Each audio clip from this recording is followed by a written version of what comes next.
Hey everybody, welcome to the GMG review. Today I'm taking a look at the new Bakunin Observance Action Pack and Direfoe's Troubled Theft, as well as the exclusive Cassandra Kusanagi from Corvus Belli that they kindly sent me as some complimentary review samples to check out. Also today you can check out my review of their new material on the Marut and Assassin AR, but today we're going to dive into these new metal miniatures, take a look at the casting quality, and then talk a little bit more about what comes in this box, because one of the taglines here is "Start collecting Bakunin" as an intro product. So what do we have here? Well, we have a 9 model starter set, 1, 2, 3, 4, 5, 6, 7, 8, 9, I can still count, that gets you into one of the craziest factions inside the Nomad sphere, which is the ship Bakunin. It's basically, there's 3 giant ships that the Nomads all live on. They are a trading slash sort of like brokering power in between all the hyper and superpower factions of the human sphere and infinity. And this is the Catholic Church. These are the nuns who are on Bakunin, and there's basically 2 sides to Bakunin. There's the anarchists, and then there's the observance. And the observance of St. Mary is the well, let's just say they're the militarized side of this like sort of order of religious healers in the far, far future. And these are all mostly new profiles with some glow-ups. Now, if you want to check out my review of the new profiles and stuff, we did a 2-parter. Actually, on Monday, you'll get the second half of it, where we do the Army Update review on Tactical Awareness, which is my Infinity podcast with Owen and Dan. And we'll have more detailed stuff. But short story long, they are an aggressive, like special equipment faction that blends heavy infantry and sort of like close range hard hitters with like optically camoed, hard to see, hard to hit kind of Predator style guys, and a bunch of cool sort of in between like medium infantry troops that are all pretty specialized in the jobs that they do. And the faction, again, this is only one half of it. The other half of it is like Morlocks, who are genetically altering themselves to look like past pop culture items. There's like I have one that's basically Colossus and one that's Harley Quinn. There's the Riot Girls, who are like order of basically like punk heavy infantry. And then there's all of like the Zeros, special ops guys, and the various other sort of like anarchist sides of it. There's the Pupniks and Uberfall Commandos, who are like a crazy assault team of like weird genetic chimera monster animals. So like imagine Beast Boy from Teen Titans, except it's a bunch of Beast Boys. Yeah, it goes from like crazy to very disciplined military order style sort of stuff. And this box is focusing on that. So this 9 model box will make you roughly 266 points, but comes with a spectacular amount of SWC, 7 SWC if you don't take a regular hacker as your initiative observant hacker. If you take as your custodial hacker. If you take a actual hacker, then it's going to be 7.5 SWC, which for a standard game size is problematic. So I'll save that for my comments at the end, but that is what you get out of this box, and 9 models. Now I also, just, there's some additional models in this box because I found my old boxes of moderator stuff, so underneath the plastic are some of my old moderators. So just ignore anything that's not in this top layer as far as miniatures. Now we have a Siocast Penitent, so it is in plastic. It's one of the models I want to put together.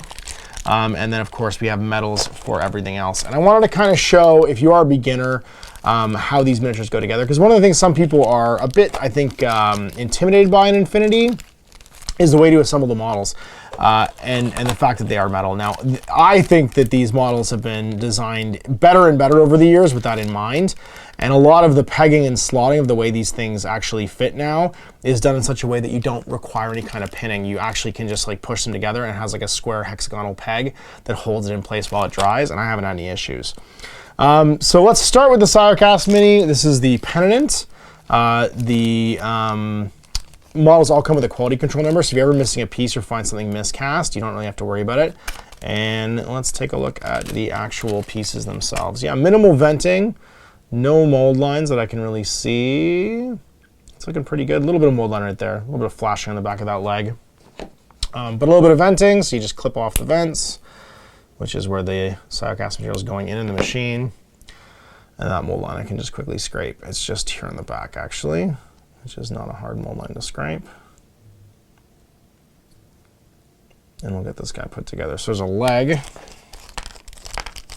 this will be on a 40 mil base. So let's start with the legs, get them gluing and drying. And you can see some of my life hacks for getting things built here.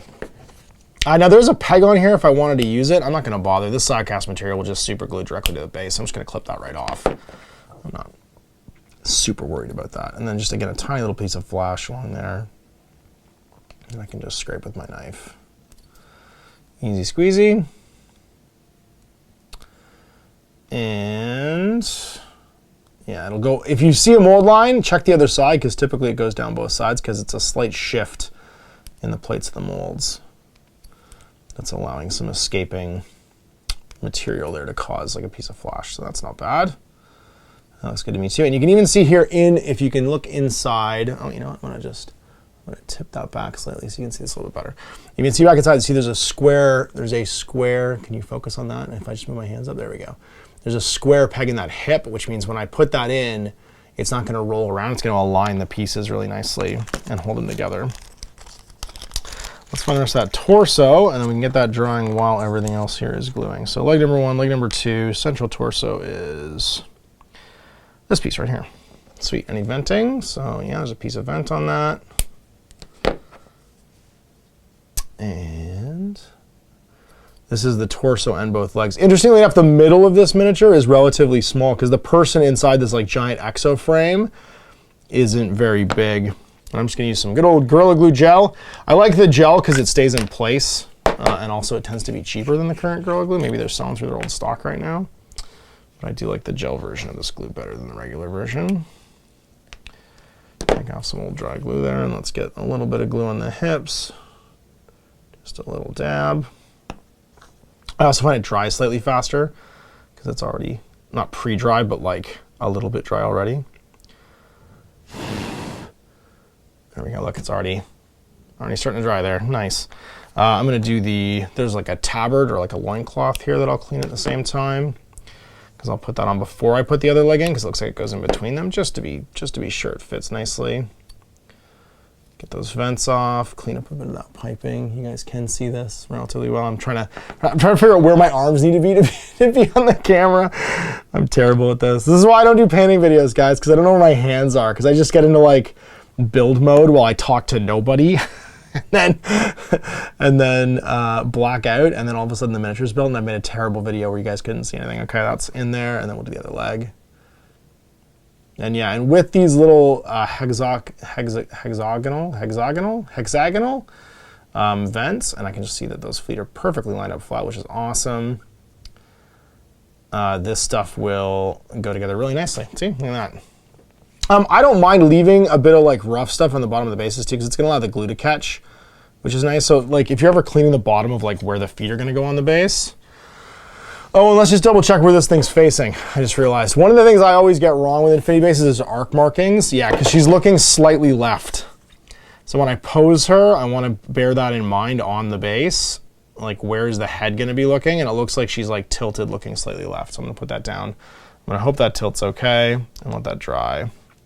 I could have probably just put the head on first, but you know, I'm being hasty.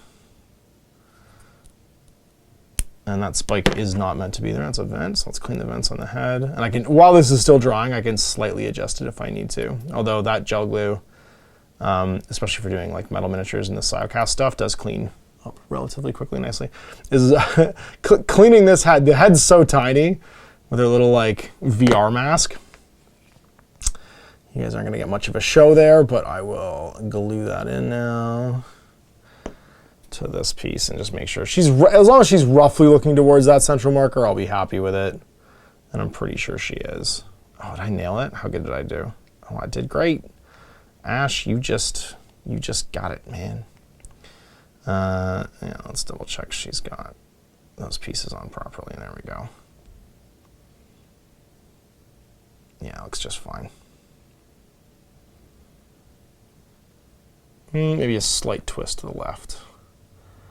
Just the teeniest bit. It really won't. It won't bother anybody but me. There we go.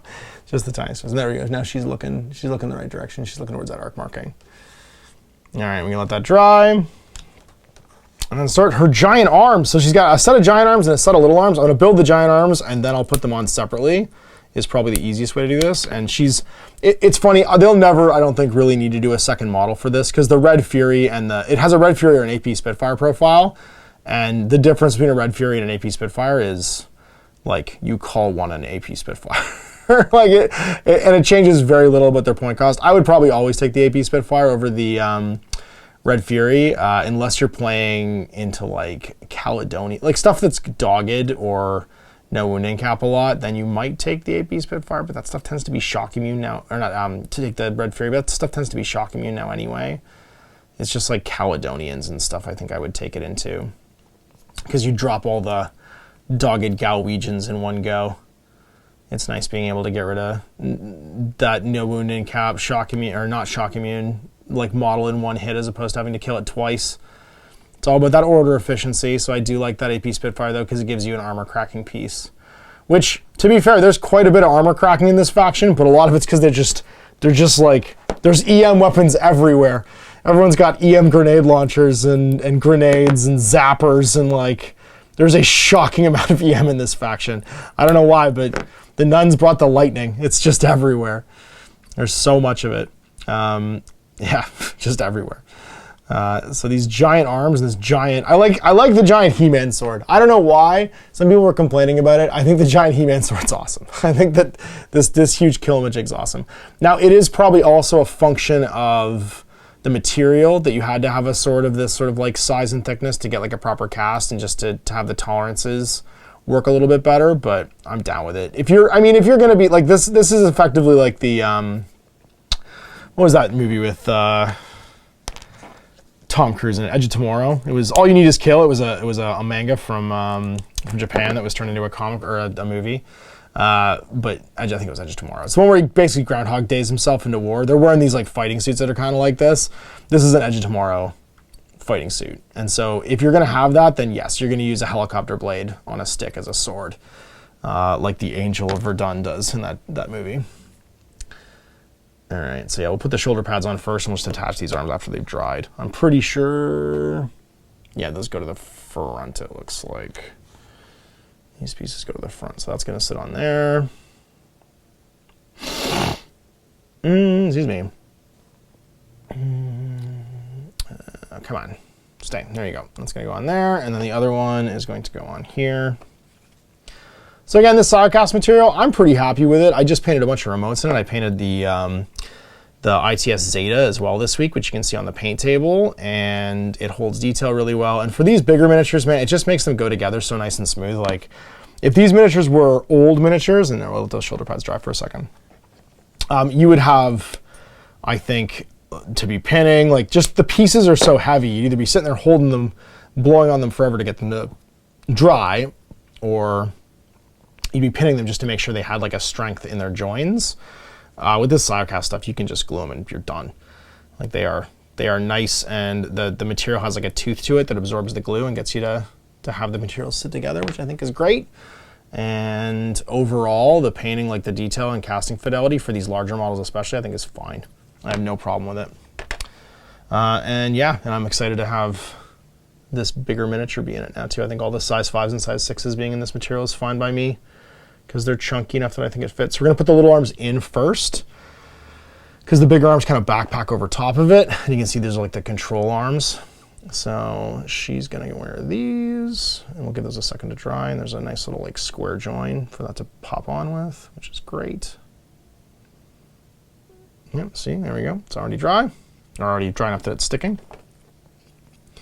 Hooray, Silecast, and the absorption of this stuff.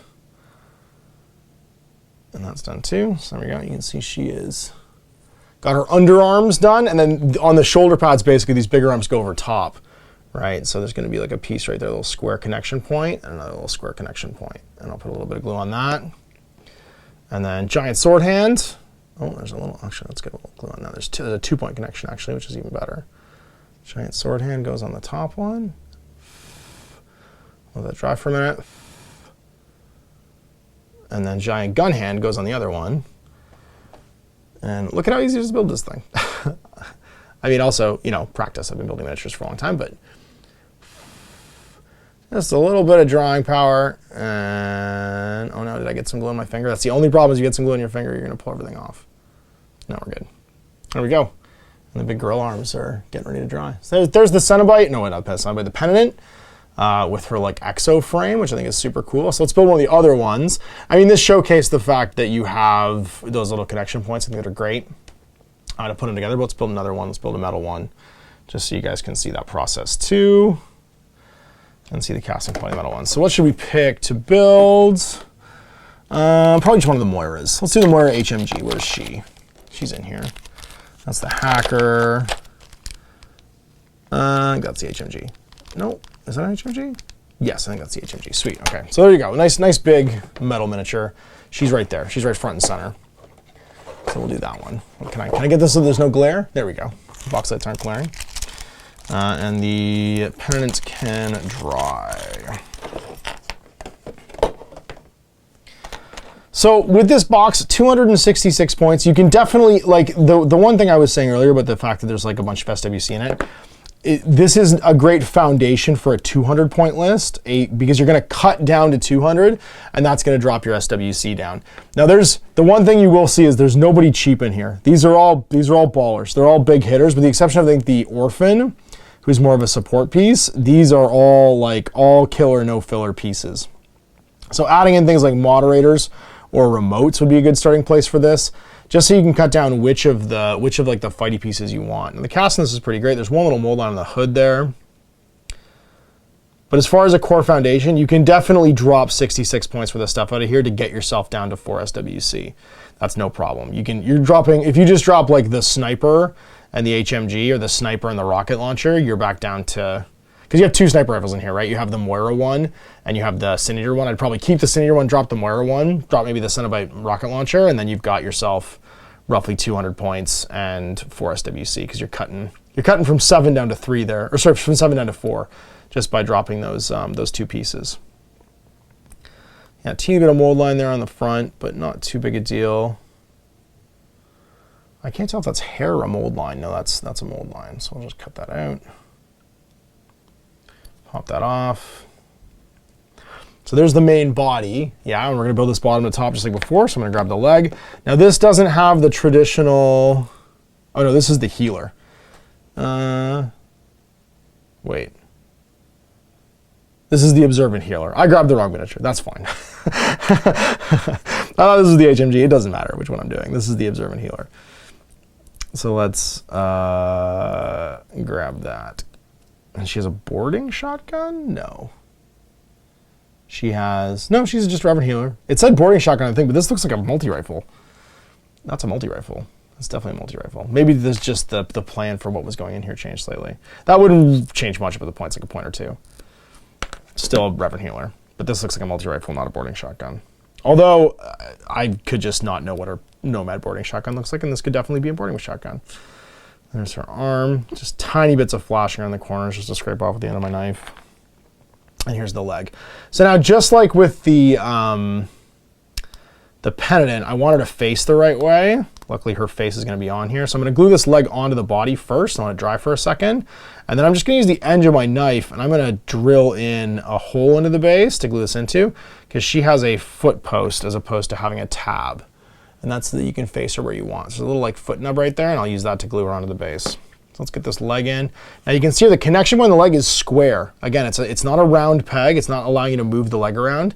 It'll allow you to push the leg in perfectly where it's supposed to be and make them align flat, which I think is great. So yeah, so this allows them to do a 2-dimensional cast and have an undercut, right? That undercut there is possible. It isn't just full of metal, because that's in 2 pieces instead of 1. Yeah, I'm pretty sure this isn't a boarding shotgun. This is a multi-rifle. It has like a front hand, like a bullpup front thing. Not a bullpup front thing, that means the mag goes behind. It has a front grip, I guess is the term I'm looking for. A lot of bullpup rifles have that too, but it has like a pistol grip at the front. Bullpup means the mag goes behind your thing. I'm pretty sure. People, gun terms are confusing to me these days, because especially with sci-fi guns, it looks like it isn't actually. Yeah, a little bit of flash there on the mag. But other than that, nice and clean again. And you can see there in the arm, it's a square attachment, so you can get that pushed into the shoulder. But I'm gonna wait, I'm gonna clean these for a second, I'm gonna get her attached to the base, and then I'll put these arms on last after she had a second to dry.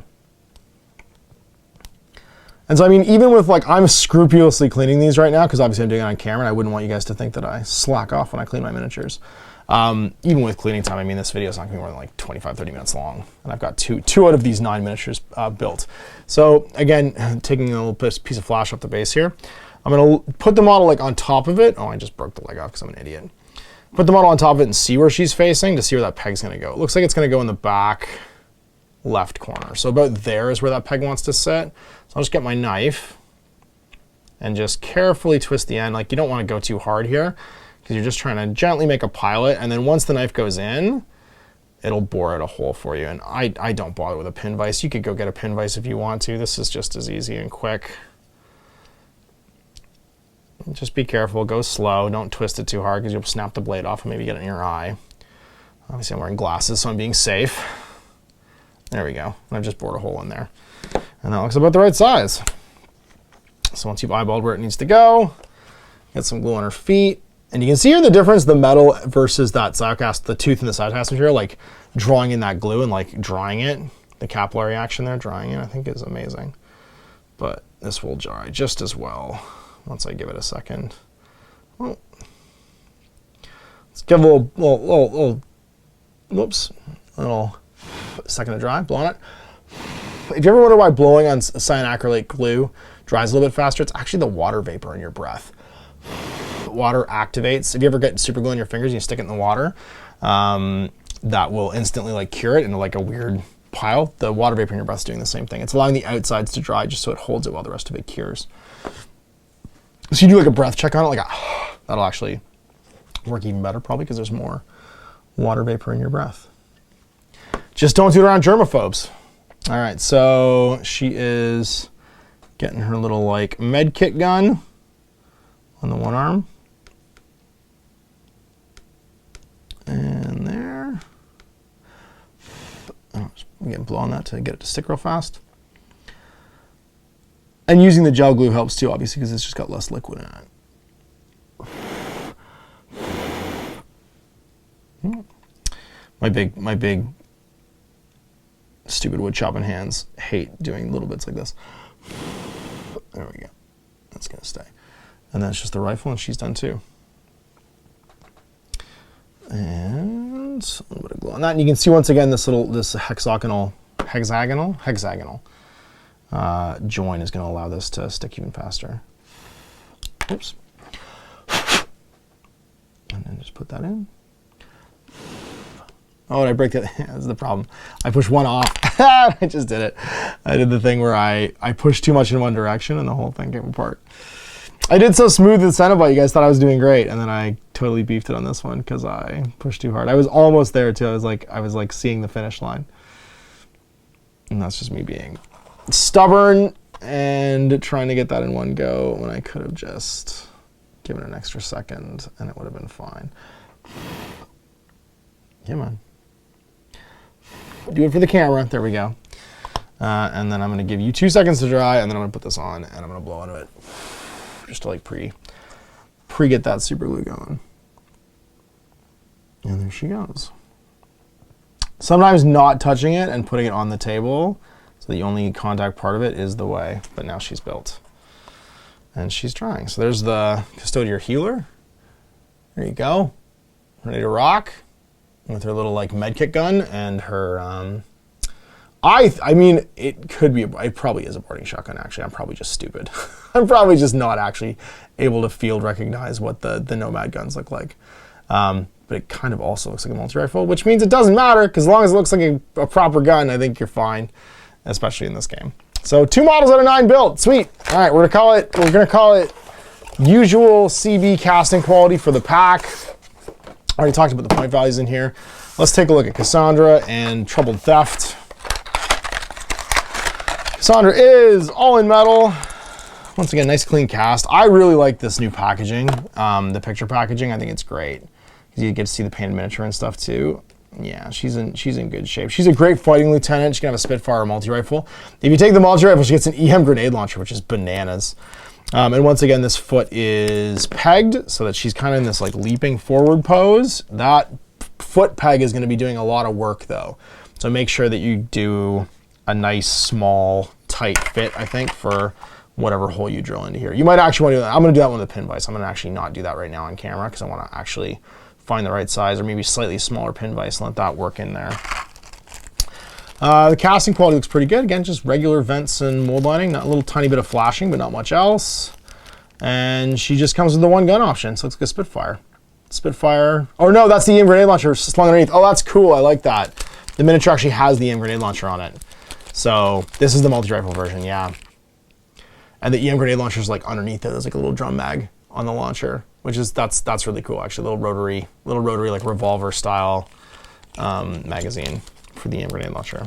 Cool, all right, that was the profile I wanted to use anyway, so I'm excited about that. And then let's have a look at Agatha Wabara. She's a really cool miniature. And then Robin Hook, who's the rogue AI. Like a little kid, kind of like Pinocchio robot, going off and doing jobs. And of course, Akani, Konstantinos, didn't get any profile changes, but one of my favorite 20-something point military models. All right, well, she's got her giant trench hammer. It's a little bit bent coming out of here, but that's kind of to be expected. And it should go back on just fine. There you go, bent back just fine. Bit of flashing on it. She's a big miniature. And once again, she's on a toe, so I'm gonna wanna put her together. You can see her, she's on a toe. I wanna put her together with a pin vise, I think, just to get that right. Connie is actually on 2 feet now. Robin Hook also on a toe. I like that Konstantinos is in here. Robin Hook's tiny, teeny tiny, and can be an HVT too, which is neat. Yeah, nothing too much to report here. The casting looks good, the vents look fine. I'm excited to paint up Robin Hook. I hope Robin Hook shows up in other factions, because like Rogue AI kind of makes me feel like maybe they will. I think that's a neat profile. A little Link with a hook shot AI. Again, I'm not sure what to do with the profile, but I love the idea of it, so I'm excited for it. I want to paint this Konstantinos, my military army. And there it is. So if you were to pick up all 3, if you grabbed all 3 of these at Adepticon, you've got well over 300 points. Obviously, the thing that'll take you, I think, because they don't cost SWC, you can easily build a 300-point army of this with Kusanagi, Robin Hook, and Agatha.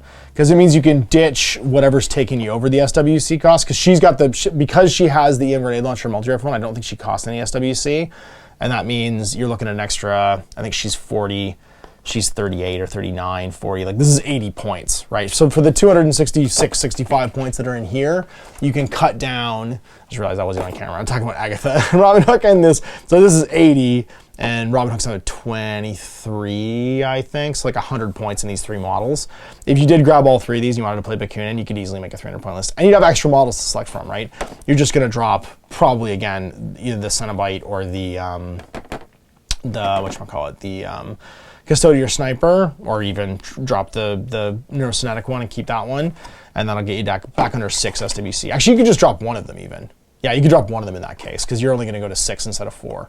And you're ready to rock and roll. So a great first offering, I think, for the army. It's self-contained. You are encouraged to pick up the additional stuff to round it out. But if you're looking at starting with a 200-point game, then this is just fine. The action pack will work out just fine. And if you want to go to a full 300, I feel like either of these boxes would let you do it, roughly.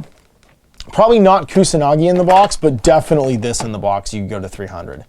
Right, because you're going to drop the Sniper, and then Agatha and Robin Hook will take you back up to 300 for sure. And I think that's a cool list. I mean, it's a cool limited insertion 10 model list, and if you're just starting your collection, then I think that's more than you need. Models went together great.